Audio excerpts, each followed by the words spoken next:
ए जरा फोन ठेव ना, खूप थकलोय. तुझ्या मांडीवर थोडा वेळ डोकं ठेव दे, केसातून नाही, हात जा फिरव. बाजूला. Please 1 minute. नको, आता उठा इथून. हे काय पुन्हा प्रत्येक वेळी एवढं उकळत असतं तर बरं दिसतं का? सॉरी. एक महत्वाचं बोलायचं हो, बोल ना.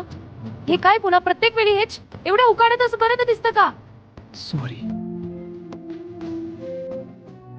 आज मी माझ्या बायकोची वेणी घालणार. देवा, हे काय लहान मुलांसारखे चाळे आहेत तुझे. ठीक आहे, सॉरी.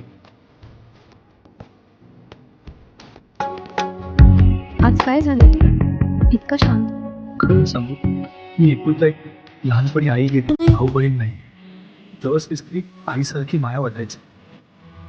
जशी मस्ती केली की बहिणीसारखा जिव्हाळा वाटायचा. आणि तुझ्याशी बोलताना एक मैत्रीण मिळाल्यासारखं वाटायचं.